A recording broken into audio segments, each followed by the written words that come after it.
Hello, so today I'm going to be doing a video tutorial sort of thing, walkthrough whatever for the 2 Hell and Back achievement for Spelunky, or just pretty much how to get to Hell. And here I have a sort of sped up video of the first level.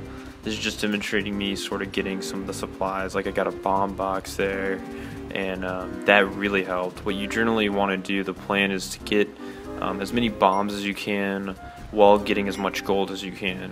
And here, I was using a couple bombs just to get other stuff like crates, and I got plenty of bombs to start off with. So that's your main goal, bombs and money. Now, in the process of getting all this, exploring the levels and getting as much gold as you can, you generally want to aim for 50,000 gold at least by the time you get to the jungle area. Anyways, here, what you also want to look for in the mines is that chest that you saw up there and the key that goes with it. Now, I saw the key there at the exit, but I got the chest first just because it was, you know, further back in the level. But anyways, you want to. Finding these sometimes is kind of hard. Sometimes you'll even miss them, so they can be anywhere on the 2nd to 4th levels. So just, you know, watch out for them. So once you unlock, you'll get the Udjat Eye, and that's perfectly fine. And here I got some paste. Now paste you can get from a huge spider, so that helps out too. It's pretty much a big help. I mean, for any bombs. Okay, now on one of the jungle levels, that eye that you got from that chest will start ticking, like right there. Now, the closer you get to the entrance, it's an entrance to the black market is what it is. Now the closer you get to it, it'll start ticking faster and faster. So I already know where it is. I can see the outline of grass there. So I just used the mattock I purchased, which also was a very good investment. If you have the opportunity to get one, I would. It easily pays for itself.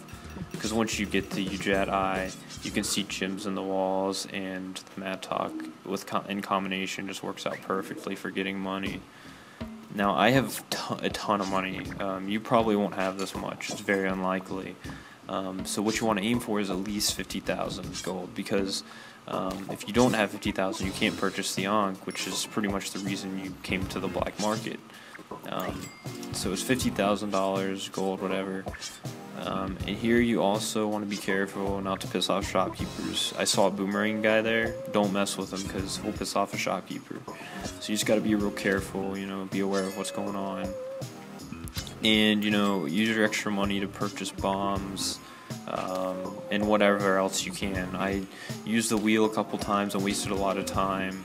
I also got a shotgun too, and climbing gloves, and the ghost actually came and I had to get out, so I pretty much did everything I could.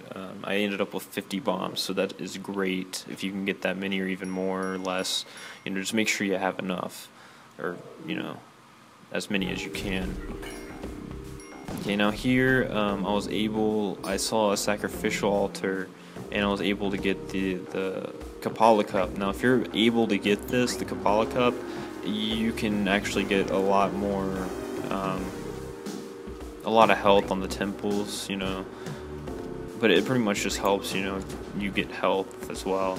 I wouldn't waste too much time trying to get health in here though, because you're gonna have to kill yourself. You got to be looking out on the levels for this face thing, which is actually right here. I purchased a couple extra bombs there, which is good too. But once you find that face thing, it's called a Moai Statue, I believe. You want to kill yourself on that level. It's on one of the ice cave levels, so just look around for it. It's pretty big, so it's not too hard to miss. But once you find it, jump off the level, jump, you know, whatever, just kill yourself. And you'll spawn inside of it, and the hedjet will fall on your head. Now, you did all of that just to get that hedjet. So now, just keep progressing through until you get to the temple. And when you get to the temple, be extremely careful not to die. On the first level, you'll encounter Anubis, and this guy has a scepter, which will pretty much cause immediate death.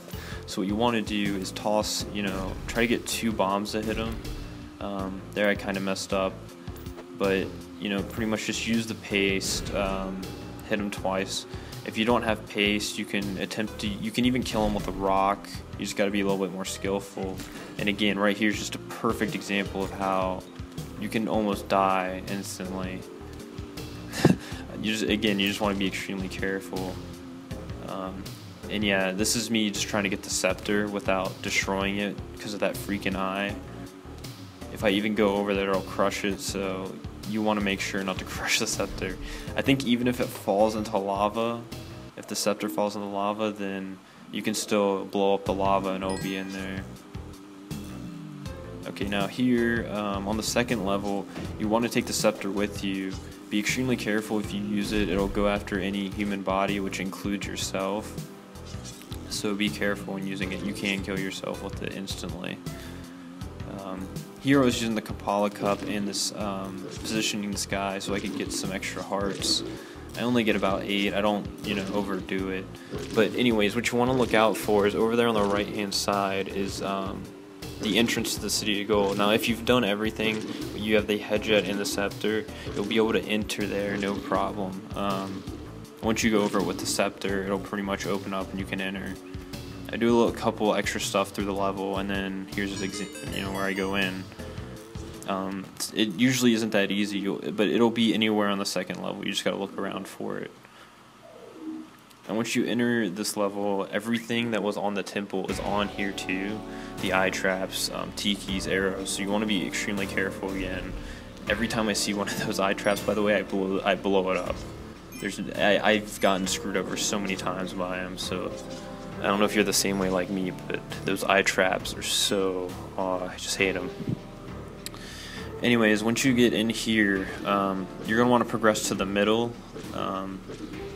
and find the Book of the Dead. The level layout is pretty much always the same for the City of Gold because it has to put that Book of the Dead in the middle. Now once you grab it, if you go over it, you'll instantly grab it, and then Anubis 2 will spawn. Now this guy is pretty much just a lot easier than Anubis 1. All he does is spawn some red skeletons, which you can even jump on or whip. So they're not a big deal. They're pretty much just like the other skeletons. And then you just toss 2 bombs on him or shoot him with a shotgun, whatever, and he's dead. He's easier because he goes through walls. Kill him and then just exit the level. Pretty basic stuff. If you don't kill him, he'll follow you through the level, so that's a big one. If you want to fight him through hell and stuff, have fun, but pretty much you want to kill him. Now, Olmec Stage is kind of interesting. There's 2 ways you can deal with them. The traditional way, or you can just sort of bomb the entrance or the exit to kill them, pretty much. If you're like me, I always like to go up and get some extra supplies up here. Usually you can find some bombs, maybe to help you bomb the exit. So I was unlucky, I didn't get any bombs, but I got some ropes and stuff I already had, so whatever. And a machete, which actually came in helpful. But generally what you want to do is, on the bottom here, you want to look at your Book of Dead and find out when it starts biting, and then it'll indicate where the entrance, or where you need to bomb, or where you need to get Olmec to go down and pretty much kill himself at. The faster that the book bites, the closer you are to the entrance. So here, it's biting extremely fast, so I place a bomb, and I know that the entrance is directly underneath because it'll bite extremely fast. Like, you can start biting kind of slow when you're not as close. It's sort of like the eye that you got. So here in a second, you'll be able to see it. I'm just bombing a hole for Olmec to fall in. I hate trying to kill him the normal way just because I'm not good at it. So if you're like me and you have enough bombs at this point, you might just want to do this way. I find it to be a lot easier. Since I have so many, I have 30 bombs here. I used a lot of extra ones just to create the path for Olmec and make it a lot easier for him to fall down. So, lure him over. And generally, you don't want to do what I did here and take falling damage. You'll see that here in a second. I almost get crushed here too. I was like, okay. And I took falling damage, which is terrible. You just want to get on his head and exit. Like that. That's perfect. You want to get on his head and exit. But watch out for the fire guys that will come up and stuff. Just, again, be careful. You don't want to mess up at this point. Now, you'll always get a horrible feeling of nausea level on 5-1, always happens. It pretty much just is an indication that Vlad's on the level, and Vlad is pretty much just a vampire, you know, nothing really too important. But I would generally go over and try to get his amulet. You don't even have to make him angry to get his amulet. You can get it just by entering the temple. And I wouldn't go in through the bottom, I would go in through the side here, because it's easiest. But that amulet protects you from fire, the magma guys, and lava, and, you know, it really helps. So, you know, here I piss off Vlad because I have a machete. I would have even pissed him off if I didn't, because I have enough hearts. But I aggro him down because he also drops wings and stuff. So if you don't have any of the journal entries for this stuff, like I don't know how I didn't have this one for Vlad, but I had his wings. I don't know how that happened. But anyways, his wings are pretty much the next best thing to the jetpack. They're in between the cape and the jetpack area. So if you don't have, you know, a cape, you probably want to get one here. I mean, there's plenty of vampires in hell, so you shouldn't have to worry about grabbing one. But if you can, then, you know, kill Vlad and get those. They're a little bit better. They let you double jump. And here's me just sort of demonstrating the amulet, you know. The magma guys won't hurt you now, so you're pretty much, you can even jump in the lava, and I'll show that on the last level. You know, if you wanted to, you could, but it's just sort of like, I just like to get it just because it helps. If you accidentally fall in or something, you're not dead. So I tend to make a lot of mistakes when I'm not, you know, just playing normally. So nothing really happened on 5-2 that's worth talking about. I mean, you just gotta kind of watch out for new enemies. Like, there's these devil guys or whatever, they sort of run at you. There's a ton of vampires, so you just gotta be careful. I mean, that's the main thing, be careful. Use bombs to make it through the level if you're, you know, not experienced at going through hell. I've been through hell like a bunch of times, so on Xbox and on PC. This is on PC, so this is only my second time on the PC version, because I'm relatively new to the game on PC. But yeah, again, just watch out for everything, bats, even. But yeah, what else? Yeah, just watch out for those traps too. Those traps really suck. If you bomb them, the freaking ball will go back and forth and can instantly kill you. It's like the ball that'll come from the grabbing the statues on the mine levels. So be careful of that too.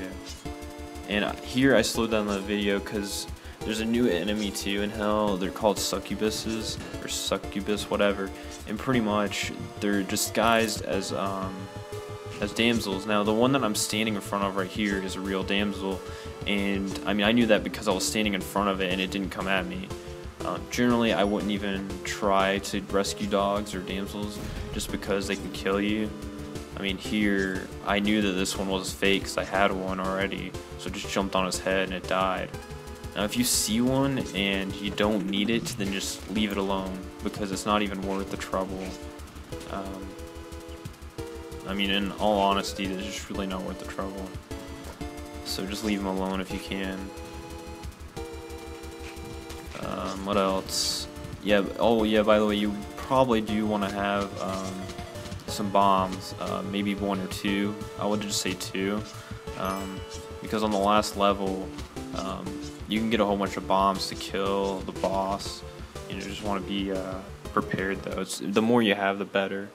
So the second you come in here to the last stage, which is the boss, there's a couple things you want to watch out for. Instantly, an enemy from the left and right will come down. Oxface and Horsehead, I think their names are. And you want to toss, I just throw bombs on them instantly to kill them. I don't really like messing with them. So, you know, they both throw out bomb boxes, so that's pretty much why you want to do that. I missed the bomb box for the other guy, but I saw exactly where it fell. It's in the bottom right hand corner, which I don't go to. I was looking for it here and I couldn't find it, and I missed it right there. But anyways, you should get enough bombs from killing those guys, and you kind of want to find a safe area either on the left or right hand side to throw bombs on the final boss, you know, this is another reason that paste helps out. But you want to find a safe area, meaning like an area where you can stand, like right here, that you won't get killed, because you know he'll smash his hands down or whatever, and skulls will fall from the ceiling if you try to go up. So here, what you want to do is just toss bombs on his hands. If you have a pitching mitt, that actually really helps, because you don't even have to, you know, do anything. But once you throw bombs, you'll see you'll blow up his hands, and you'll see a whole bunch of blood fly off. You can replay the video to sort of watch it. A whole bunch of blood will fly off, and at that point, his head will start going crazy, back and forth. And again, you just want to toss bombs on it. If you have a shotgun or anything, you can actually just jump and shoot, and the barrage of bullets will end up hitting him on the other side. So it's a lot easier with the shotgun. But here, I just toss a whole bunch of bombs, I kill them, and you know, that's pretty much it. There's some supplies up there, and I get the gold here, being a little bit greedy, you know, whatever. And yeah, that's pretty much it. You can get this gold too if you want to. It's not necessary. If you're going for the 500,000 gold thing, then maybe so. And here I'm just sort of over celebrating and messing around. So, but yeah, that's pretty much it. I don't really know anything else. I was going a little bit faster in the beginning, so you know, if you missed anything, I'll put the steps, general steps, in the description. You can take a look at them. I'll probably put some annotations on there too, on the video. So you know, if you have any troubles, whatever. I mean, I'm pretty much a pro at this game because I play the crap out of it, but it's the only thing I have to play right now, so that's the main reason I've been playing it so much. But yeah, that's pretty much all I have to say. If you want any other videos, you know, just whatever, I'll make them. I've sort of been going through progressively trying to do each achievement, sort of like a short guide for it. So if I helped you, then you know, that's about all I have to say. So anyways, yeah. Thanks for watching, and good luck on your attempt to get this achievement. Alright, bye.